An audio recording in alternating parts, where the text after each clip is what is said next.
Buenas, mi nombre es Genesis Pinzón y yo les voy a hablar un poquito sobre los modos de producción. Para empezar vamos a hablar sobre el modo de producción primitivo, que se entiende en la teoría marxista como una etapa del desarrollo de las formaciones económico-sociales caracterizadas por el bajo nivel de desarrollo de las fuerzas productivas, la propiedad colectiva de los medios de producción. Es el primero de todos los modos de producción que Marx definió como estados de la evolución de la historia económica. ¿Qué quiere decir esto? Esta es la economía que usaban las personas primitivas antes, debido a que no había mucho nivel de desarrollo de las fuerzas productivas, simplemente se producía para el consumo mismo. Las características es que los seres humanos estaban organizados por grupos dedicados a la caza, pesca y recolección. La actividad productiva humana se basaba en la cooperación simple. Para Marx, este tipo de asociación cooperativa era una necesidad inexorable debido al desamparo en que se encontraba el individuo aislado en la naturaleza. En el comunismo primitivo la producción estaba directamente definida por las necesidades colectivas. Entre el acto sustancial de la creación y lo creado no había ninguna mediación social y por lo tanto ninguna estructura epistemológica. Las personas producían simplemente para consumir. La división de trabajo se hacía por edad, de acuerdo a la edad y el sexo, lo cual significa que los niños y las mujeres realizaban trabajo que su estado físico les permitiera. En ese tiempo las personas se guiaban por un matriarcado. La matriarca o la madre era la autoridad del grupo. Lo mismo ocurría con la práctica poliandría, había múltiples compañeros sexuales para cada mujer. La herramienta de trabajo era muy rudimentaria, pues estaban hechas de piedra, madera o hueso. Los tipos de familia que se identificaron fueron las consanguíneas, que son las personas que son miembros de la misma generación, la punalúa, que aparece la prohibición de encuentros sexuales entre la misma generación, y la sindiásmica. Ahora vamos a hablar un poquito del modo de producción esclavista. El modo de producción esclavista era un modo de producción donde la fuerza de trabajo estaba sometida a esclavitud. Es decir, no es propiedad de los trabajadores, que por tanto no tienen que ser retribuidos, La reproducción de la fuerza de trabajo queda así como la responsabilidad del propietario del esclavo, que por su interés alimenta e incluso incentiva a la reproducción biológica de sus esclavos. ¿Qué quiere decir esto? En esta época siempre había un dueño de esclavos que era como el jefe, y esta persona era la que tenía los esclavos y ponía a trabajar a los esclavos. Él los alimentaba, pero los alimentaba como un producto. Los esclavos eran un producto para estas personas, ya que a él era que le convenía que el esclavo trabajara bien, que el esclavo tuviera buen físico y buen estado de salud. En el modo de producción esclavista, las relaciones sociales estaban basadas en la propiedad y el derecho, lo que convierte a unas personas libres y que son dueñas de las esclavas. El interés en la mejora de la producción corresponde únicamente al propietario, pues el esclavo no se beneficia ni se perjudica directamente por una mejor o peor cosecha. En la existencia de esclavos hasta el siglo XIX en los Estados Unidos, en el sur, por poner un ejemplo muy conocido, se debe dejar claro un lado que no hay que confundir modo de producción esclavista con esclavitud, que es tan antigua como la historia y continúa existiendo en todo el mundo después de que el esclavismo fuera el modo de producción dominante, sobreviviendo hasta que el movimiento abolicionista la consideró una situación socialmente inaceptable. Aún en día reaparece en algunos lugares de África. Por otro lado, hay que dejar claro que distintos modos de producción pueden coexistir al mismo tiempo, combinándose en una formación económica social concreta. El feudalismo. El feudalismo es otro modo de producción. Es la formación económico-social establecida como resultado de la descomposición y hundimiento del régimen esclavista o del régimen de la comunidad primitiva.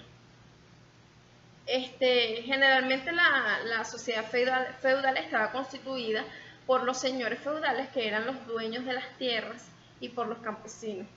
La clase dominante, que eran los señores feudales, y la clase explotadora, que eran los campesinos, que eran y la clase explotadora, que eran la nobleza y el alto clero. Los feudales eran los dueños de las tierras y la nobleza y el alto clero eran los explotadores.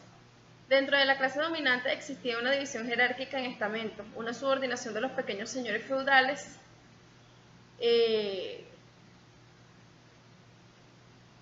una subordinación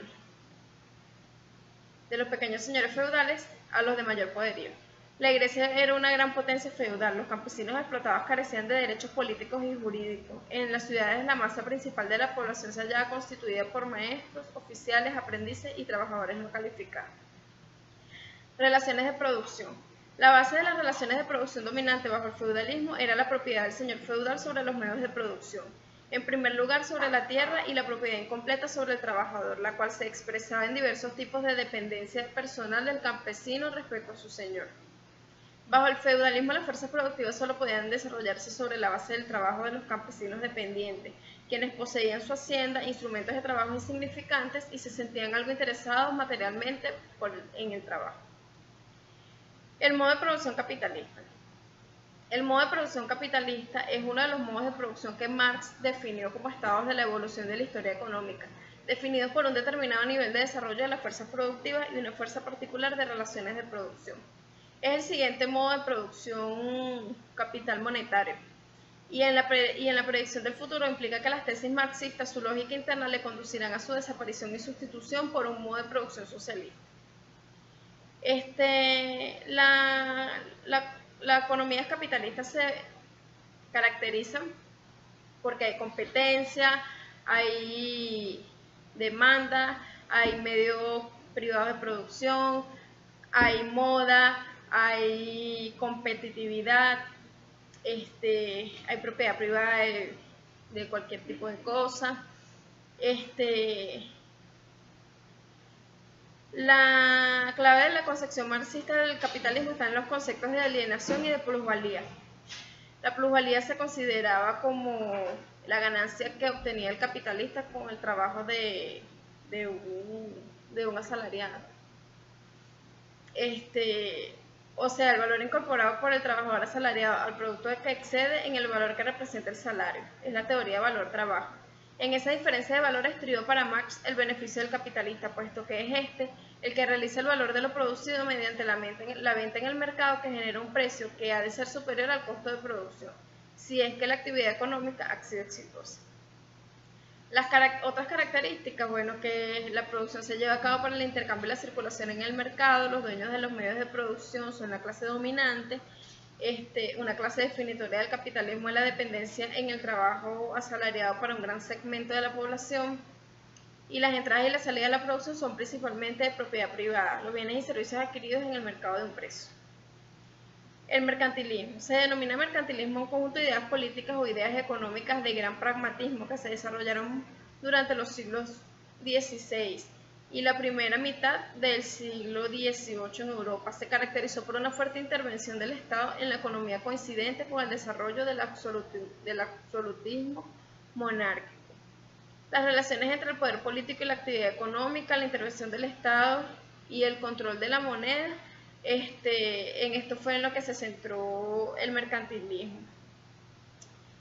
El mercantilismo entró a crisis a finales del siglo XVIII y prácticamente desapareció para mediados del siglo XIX ante la aparición de las nuevas teorías fisiócratas y liberales, las cuales ayudaron a Europa a recuperarse de las profundas crisis del siglo XVII y de las catastróficas guerras revolucionarias francesas. La revolución industrial o la primera revolución industrial es el proceso de transformación económica, social y tecnológica que se inició en la segunda mitad del siglo XVIII en el Reino Unido, que se extendió unas décadas después a gran parte de Europa occidental y a Norteamérica, y que concluyó entre 1820 y 1840. Durante este periodo se vivió el mayor conjunto de transformaciones económicas, tecnológicas, sociales de la historia, y la humanidad desde el neolítico, que vio el paso de una economía rural basada fundamentalmente en la agricultura y el comercio a una economía de carácter urbano, industrializada y mecanizada. La revolución industrial marca un punto de inflexión en la historia, modificando e influenciando todos los aspectos de la vida cotidiana de una u otra manera. Hasta entonces el Producto Interno Bruto per cápita se había mantenido prácticamente estancado durante siglos. Las consecuencias de la revolución industrial fueron que existieron más controles fronterizos, que evitaron la propagación de enfermedades y de epidemias que ocurrían en los tiempos anteriores. Se produjo en Inglaterra por su desarrollo económico. La presencia de un mayor mercado doméstico, la invención de la máquina de vapor fue una de las más importantes innovaciones de la revolución industrial. Hizo posible el mejoramiento en el trabajo del metal basado en el uso de coque en vez de carbón vegetal. Además que innovaron maquinaria, la cadena de montaje y contribuyó mucho a la eficiencia de fábricas. También esto ayudó a la revolución agrícola. Hubo un aumento progresivo de la producción gracias a la inversión de los propietarios en nuevas técnicas y sistemas de cultivo. Además, con estas industrias hicieron nuevos fertilizantes que ayudaban a las tierras a que producieran más cosecha. El desarrollo del capital comercial, porque las máquinas se aplicaron a los transportes y a la comunicación, iniciando una enorme transformación. En Venezuela también hubo parte de la revolución industrial. En Venezuela pasó cuando se consiguió el petróleo. Venían otros países y nos quitaban nuestro petróleo, y nos quedaba a nosotros un 5% por impuesto. Gracias a esto Gómez modernizó el ejército, invirtió en la salud tras fuertes epidemias, hizo carreteras, inició importaciones de vehículos y alimentos menos costosos que los hechos en Venezuela, y compró muchas tierras, siendo el mayor latifundista de América. En Venezuela ayudó mucho la revolución industrial. Lo que pasó fue que nuestras medidas económicas nunca fueron muy buenas y no permitió que la economía se desarrollara como era y que nos convirtiéramos en un país desarrollado. El liberalismo económico es la doctrina económica desarrollada durante la Ilustración desde finales del siglo XVIII hasta el inicio de la Revolución Francesa. Habitualmente se resume en la expresión francesa, que no obstante es el lema de la fisiocracia, una teoría económica precedente. Incluye un espectro de diferentes políticas económicas. Historia del liberalismo económico fue impuesto por Adam Smith, que nació en 1723 y murió en 1790. El liberalismo o proletariado. En un primer momento, burguesía y proletariado se aliaron en contra de la casta aristocrática descendiente de la clase feudal del medievo, que poseía el poder en las sociedades europeas del antiguo régimen. Sin embargo, con el advenimiento de los sistemas liberales a lo largo del siglo XIX, el conflicto entre los intereses de proletarios y burgueses se hizo evidente. Podemos hablar de Venezuela, la economía de Venezuela actual como que tiene un mercado orientado a las exportaciones. Desde que se descubrió el petróleo, la principal actividad económica de Venezuela es la explotación y refinación del petróleo para la exportación y el consumo interno. Venezuela no se ha preocupado nunca en diversificar la economía y en tener otro tipo de actividad económica que no sea esa. Por esto mismo y por esas políticas económicas tan malas fue que pasó lo del Viernes Negro aquí en Venezuela en el año 1983, cuando el bolívar sufrió una abrupta devaluación frente al dólar estadounidense. Cuando entonces Luis Herrera Campis implementó unas medidas económicas que incluyeron el establecimiento de un control de cambio, imponiendo una restricción de salidas de divisas y que fueron severamente objetadas por el entonces presidente del Banco Central de Venezuela, Leopoldo Díaz Bruzual. La economía de Venezuela hoy en día está peor que en todos los tiempos, por lo mismo no se ha diversificado la economía, no hay seguridad económica, política, jurídica y social, nadie quiere invertir el país, hay una fuga masiva de cerebros. Y para poder mejorar esto, tiene que buscar la manera de generar en las personas, en los inversores, seguridad política, económica, jurídica y social. Debe haber un capitalismo, porque con el capitalismo es que podemos avanzar. Vamos a hablar un poquito ahora sobre la economía de Brasil. Es la mayor economía de América Latina en cuanto a Producto Interno Bruto y la segunda en toda América. La séptima a nivel mundial según el Fondo Monetario Internacional, con un Producto Interno Bruto en un valor de paridad adquisitivo del 2.309.237 millones de dólares en 2008, según estimaciones del Banco Monetario Internacional. La economía de Brasil se ha convertido en una de las principales del mundo a partir del 2003, propiciado por un incremento del volumen y precio de la demanda internacional de materias primas, básicamente minerales, petróleo, carbón y carne, que fue acompañado de la entrada de nuevos capitales y un conjunto de reformas estructurales. Su economía es relativamente cerrada, tiene unos 349.000 millones de dólares en reservas internacionales. Él forma parte del BRIC. El BRIC es una unión entre países, los cuales son Brasil, China, India, Rusia y México. Brasil, Rusia, la India y México, y ellos tienen un destino para inversiones a nivel planetario. Durante el mandato de Lula da Silva acercó posturas con los países del BRIC para mejorar las relaciones de esta superpotencia, ya que en un conjunto este grupo posee más dinero que cualquier alianza comercial, a excepción del Tratado de Libre Comercio América del Norte. Ahora vamos a hablar un poquito sobre la economía de Argentina, que es la tercera más grande de Latinoamérica, detrás de Brasil y México, y la segunda más grande de Sudamérica. Se basa en enormes recursos naturales y se beneficia de ellos.